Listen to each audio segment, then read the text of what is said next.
Hi, and welcome to this mini lecture on a teaching technique or pedagogical technique called the Predict, Observe, Explain. And this is one of the techniques I actually learned when I was going through my teaching degree. So it's an honour to be able to pass this on. So what we're going to have a look at today is we're going to have a look at what the POE entails, but also we're going to look for reasons of why you would actually go ahead and do this. Okay? Now, before we get started, this is actually covered as a technique within the textbook, so do go and check that out. Okay? But before we begin, so let's talk about this idea of misconceptions, naive conceptions, alternative conceptions. They all pretty much mean the same thing, and they are, for the most part, used interchangeably within the literature. Okay? Now, within teaching, students do not come to our classrooms as empty slates. So this whole tabula rasa thing is not a thing. Okay? So students will come to our classes with ideas of schemas within their brain of how the world works. Why do we get bigger? Why is the sky blue? So all of those questions, students will have an idea, rightly or wrongly, about those scientific ideas. So me personally, for example, I distinctly remember when I was younger, like when I was younger than 5, that I thought that within the body there was a tube for hot food and a tube for cold food. Don't know why I thought that, but that's the way that my 5-year-old brain understood digestion and the digestive system at that age. Obviously wrong, obviously needed to be changed. And while that is kind of an out there example, there are other misconceptions that your students will bring to your classroom, and what you need is a tool to help correct those misconceptions. Now, what we know is that just telling someone that they are wrong is not the most effective way to get to that conceptual change. So to move students from a misconception to a more scientifically accepted conception. Okay? Now, just to show you how bad the problem is, this film crew, they went around MIT on graduation day, engineering students, granted, but they asked them a whole bunch of science questions, and one of them was, where does the wood come from? Now, that seems like a fairly innocuous question, and technically, science teachers, we should know the answer. But it is a very common misconception that people will think that the majority of mass comes up from the soil.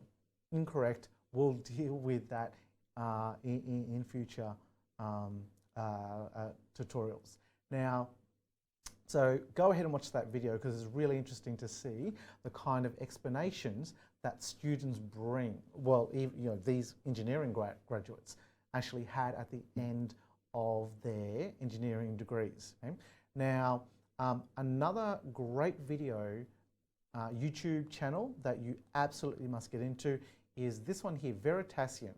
So Veritasium, it's run by Derek Muller. So his PhD was looking at conceptual change within students by the use of videos and explanations. So if you go check out his channel, he does a whole heap of these kind of challenging misconceptions, and it's really good for you to kind of wrap your head around about the kind of ideas that students bring into the classroom. Okay, so yeah, go ahead and watch that at some stage. But let's have a look at the POE in particular. So it stands for Predict, Observe, Explain, and the lab on the heating curve of water is actually going to use this technique. So we're going to step you through to give you a first-hand experience of how this plays out in the classroom.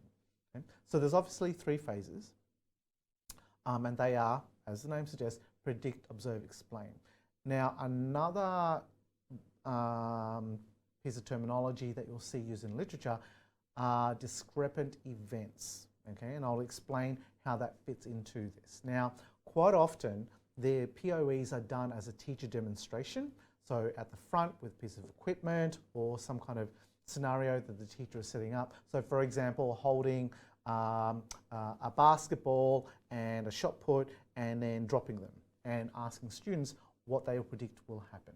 Okay, so all kinds of scenarios that the teacher can set up. So step number one is to identify the particular misconception that you are challenging. So you're thinking about setting up this discrepant event that you're going to show your class. So the first thing is you describe what you're going to do and you have students predict. So they commit to a particular outcome. So you present the scenario and they predict the outcome.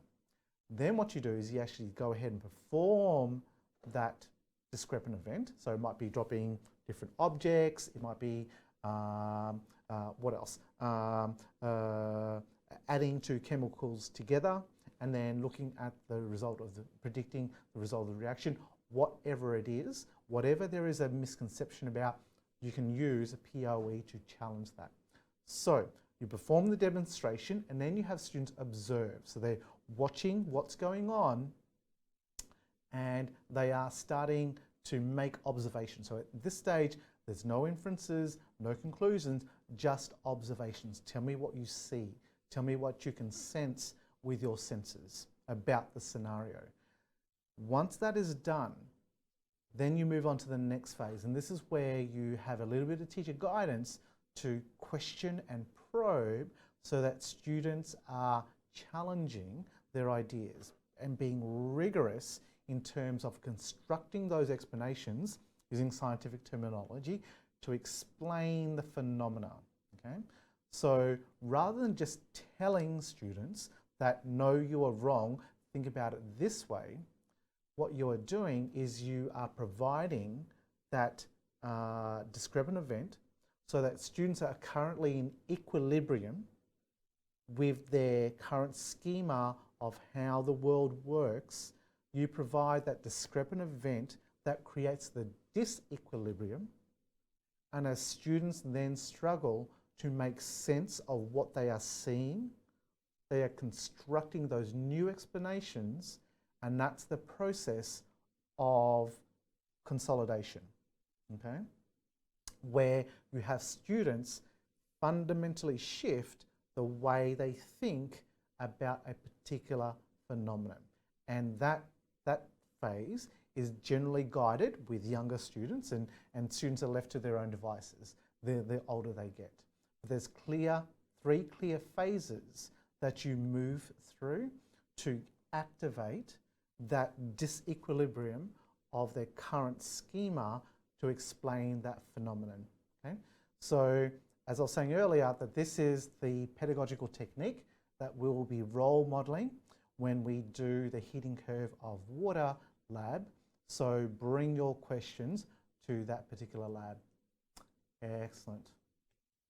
So as a reminder, we were looking at the POE and its major features, how you would actually do it, and in the lab, we'll actually get you to go through a POE yourself. Thank you very much.